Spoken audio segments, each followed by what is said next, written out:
is your bridge to the land and people of Israel. Let's do this. Welcome, everybody, to this edition of Israel Connect. And today I have a very special guest. This is Rabbi Chaim Eisen. Rabbi Chaim Eisen, why don't you tell us a little bit about yourself? Okay, God bless you. The first thing to say is I am blessed to be living in Jerusalem at this point for approximately 45 years. And I've been privileged to study God's word and teach God's word from here in Jerusalem for really that entire period. I studied Bible studies, rabbinical studies here in Jerusalem. I taught in academies and in adult education here in Jerusalem. I also have my general educational background from the United States, where I have a degree in biophysics, studied philosophy in university there. And it's something that really drives me to be able to share God's word with everyone interested. Awesome. And thank God that applies to both Jews and Christians. Yes, it does. Yes, it does. So how is it that you came about reaching out to Christians? Because I know that one of the websites where you can go, it's also an outreach that Christians can study the scriptures, the Hebrew scriptures. So you have a big heart for outreach and building relationships with Christians. How did that come about? So I must say, it wasn't that I reached out, it's that my Christian friends reached out. And Yes. You know, all I can say is we have an old saying, your friend has friends. And Yes. I so keenly feel that. I've always felt driven to share God's word wherever I can. And it was just a natural, organic process when I had the opportunity to share it not only with Jewish audiences, but also with Christian audiences, that I jumped at the opportunity. So if you ask how that opportunity arose, that is an interesting story. And ironically, it's a story that has its roots in an earlier war, in the Peace for Galilee War in Lebanon in 1982, when, in particular, there were 3 young men, soldiers in the IDF, who went missing. And there was an organization here that had been established to serve as an international coalition for missing Israeli soldiers. My wife was the programming coordinator of that organization. And in the context of her work, she became very friendly with a very special lady from the Netherlands. We're still very close with her and her husband. When she heard the story of these soldiers, her heart reached out to these families, and she came here to connect with those families. I'm just not mentioning her name because of her privacy, but in particular, the parents of missing Israeli soldier, Zech, a family that had come on Aliyah to Israel from New York. That family was very much befriended by this lady from the Netherlands, and my wife became very close with this family as well because of her work. And these 2 ladies, my wife and this lady from the Netherlands, bonded, and the rest, as we say, is history, because she came here, her children came here, she came with her husband. We would have them for Shabbat dinner.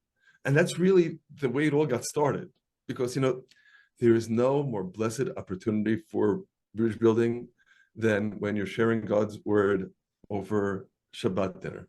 It's an Yes. extraordinary opportunity. And inevitably, it just snowballed because they told their friends, and their friends came over, and there were just opportunities that arose to Yes. share God's word. It might sound kind of strange that my first interaction with Christian Bible believers was in the Netherlands, and I don't speak the language. I really couldn't get anywhere without a translator. I have a very, very dear friend, actually more than one. All of my closest translators are pastors.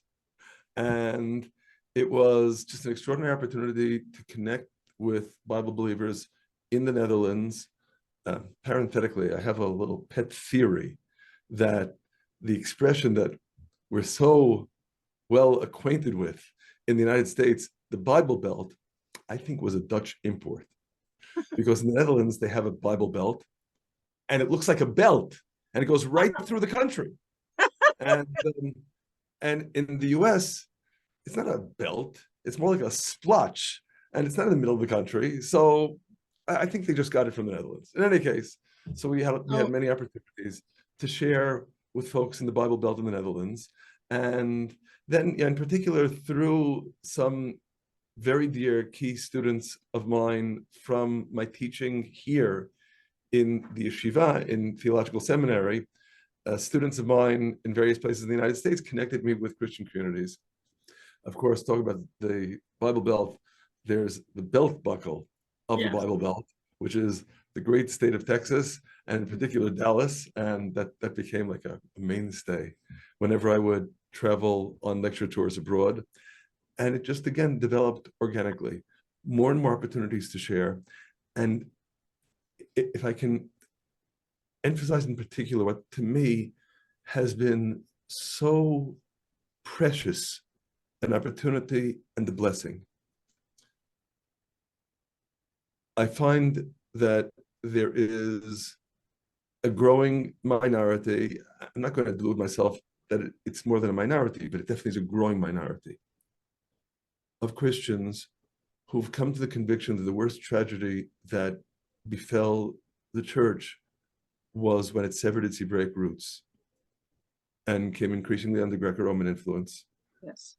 And they want to return to those roots. That's right. And I appreciate it's been a little bit of a disconnect for, God knows, 2 millennia. And to bridge that gap is well nigh impossible without bridging the 2 millennial gap to the Jewish people. If I could just add a little comment to what you just said. What's been entrenched in the mainstream church for centuries is something called replacement theology, which is being cut off from your Hebrew roots. And it's basically the idea that you just kind of park and you live in the New Testament and you disregard and set aside the Old Testament or the Hebrew scriptures. And that mindset of replacement theology is what really inflamed and set the stage for World War II with the Nazis, and also the incredible uptick of anti-Semitism globally in Europe and in America, in New York, Chicago, LA, Brussels. A lot of the people who are pro-Hamas, who are the woke leftist liberals, and some of the churches where there's just silence. Now, some churches are standing strong with Israel, and that's wonderful. But there are other mainstream evangelical churches, and it's just crickets. The silence is deafening. And I believe that happens because of the replacement theology mindset that is so prevalent, that's still very present within the church. So I want to go to the next question, and that is, how is this war with Hamas affecting you personally? How has it impacted you personally, Chaim? Well, of course, the call up to reserves is something that, with a citizens' army like we have in Israel, affects everyone. So one of our sons is in Gaza. My wife has two sisters. Just about both of their sons, that is, both the older sister and the younger sister, have 5 sons, and they were all called up, all 10. So, the presence is something that definitely affects everyone. Just the scale of the carnage was just so vast. People compare it to what took place on December 7th, 1941, when Pearl Harbor was attacked, or what took place on 9/11 in 2001 with the attack against the World Trade Center. But when you consider the size of the population of the United States, the size of the population in Israel, there's really no comparison. This is, even with respect to the scale of death at Pearl Harbor, around like over 8 times at Pearl Harbor. And it's not just the scale, which in itself means that I doubt there's any family in the country that doesn't, at the very least, know a family, if it isn't itself affected by the scale of the death and destruction that took place on the last day of Tabernacles, on Simchat Torah. They certainly know at least one other family. I know when I was a student in seminary here 4.5 decades ago, one of my roommates lost his son on the first day of the fighting, and another son was wounded. We subsequently heard that a nephew also perished in the fighting. So it's something that affects us all. And I don't have to tell you, you appreciate this very well. I can't even bring myself to go into it, but not just the scale, but the manner, the obscene brutality, the evil incarnate, the orgy of carnage that took place on that day. Obviously, the entire country was transformed by it. Yes. So that leads me to my next question, Rabbi Chaim. Can you share with us a bit from the scriptures to give us some deeper insight into what this war with Hamas is all about? Yeah, well, of course, I always stress in this regard, we know where ultimately the world is heading because God told us. And I always like to note in this regard, perhaps most emphatically, if you focus on Moses' song in Deuteronomy chapter 32, an age-old question, what is it coming to tell us that we don't already know from earlier passages in the Bible?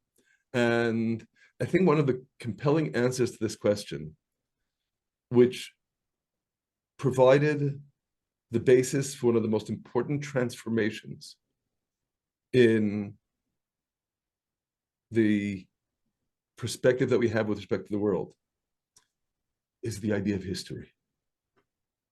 And we see this in a comparison between Eastern religions and ideologies, which pretty much entirely developed not under the influence of the Bible, versus Western religions and ideologies, which all did develop under the influence of the Bible. In the East, history is something cyclical. It doesn't have any well-defined direction. In the West, it's a line. You could say it's a spiral. It may meander, but it has a goal. It's heading someplace. And that's the message that the Bible gives us. that all of human history has a well-defined direction, and it has an endpoint, an ultimate goal. And that ultimate goal, of course, is the establishment of God's kingdom. But in the road toward the establishment of God's kingdom, there are going to be some major kinks and challenges. And the path may be both tortuous and torturous on many different levels. And perhaps in particular in this regard, when we consider what we read, I'm going to stress in particular Ezekiel chapter 38 and Zechariah chapter 14. And of course, in both instances, it's something that has as its focal point exactly where I am now, Jerusalem. In Ezekiel chapter 38, it's those who are dwelling, to translate literally from the Hebrew, in the navel of the earth, the navel, that point from which sustenance goes forth to all of the earth, to all of humanity. And of course, in Zechariah chapter 14, explicitly in verse 2, I will gather all nations against Jerusalem to battle. All of the forces of godlessness eventually come here. Now, if you're going to ask me, is this the final battle being fought right now? So I'll tell you, I don't know. I'm not a prophet. I know that day is getting closer. Whether it's already here, I don't think we have anyone today who can give us the answer to that question. That is, we have an old saying, the ones who are talking don't know. The ones who know aren't talking. And we don't have any way of knowing what God's plan is, except that we know there's a plan. We know that God is in charge. We know that what is taking place, what is unfolding in the world, is part of that which was foretold the prophets of Israel millennia ago. And what I'll stress in particular with respect to what's taking place, irrespective of where we stand on the timeline, is there's a process of clarification unfolding. And when I say this process of clarification, more than anything else,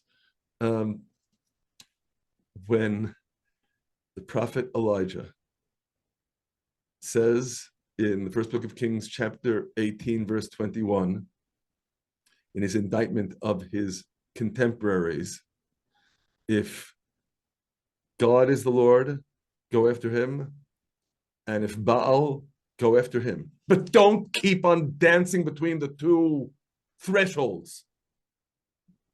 To express it in the jargon of Charlie Brown, don't be wishy-washy. Take a side. Are you with God or are you without God? And this is an extraordinary phenomenon that I keenly believe we are experiencing today. This process of clarification. Everyone is taking sides.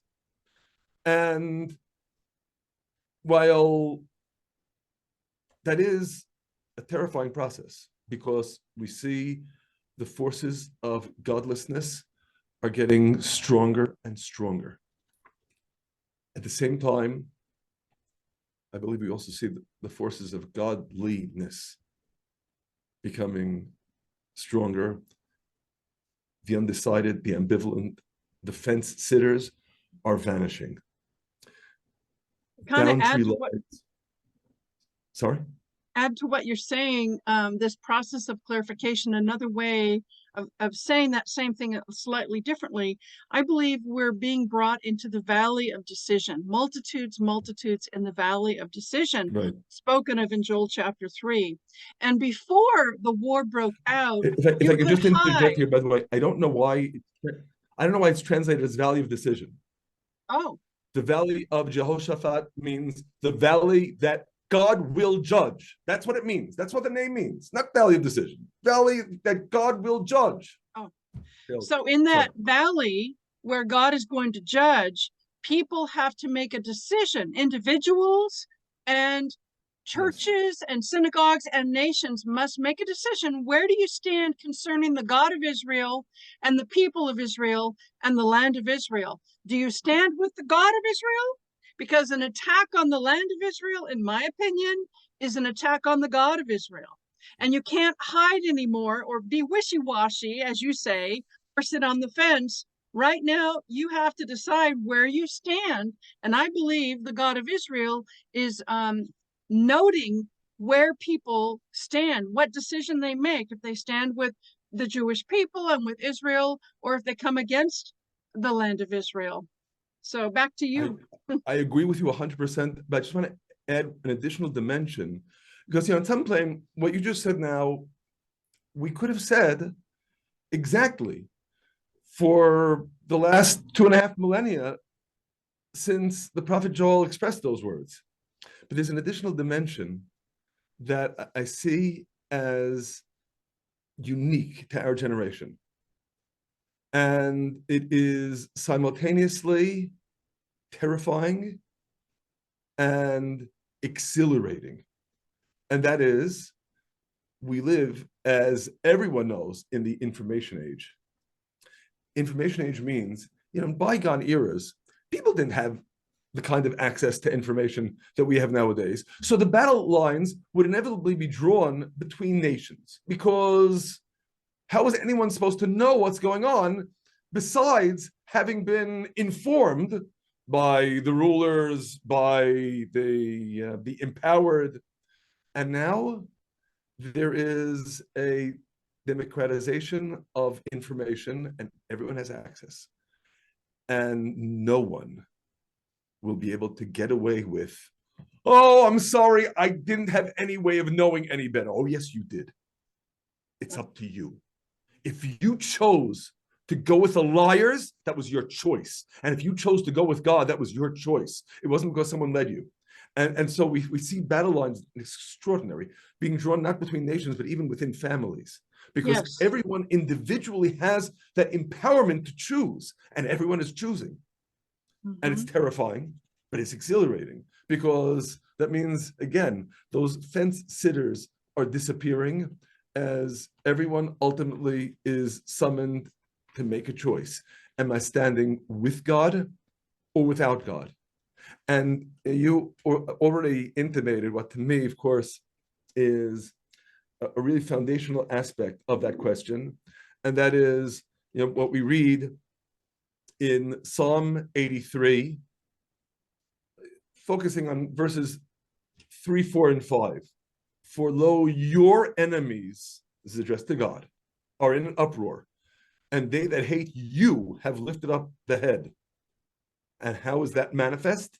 They plot cunningly against your people and take counsel against your treasured ones. And if anyone had any uncertainties here as to which people is intimated here, they have said, come and let us cut them off from being a nation, that the name Israel may be no more in remembrance. That's the forces of godlessness. Yes. The dedication that the name Israel may be no more in remembrance. Yes. And sadly, on many college campuses, you hear student protesters who are rubbing shoulders with pro-Hamas supporters. And they're saying that from the river to the sea, Palestine will be free.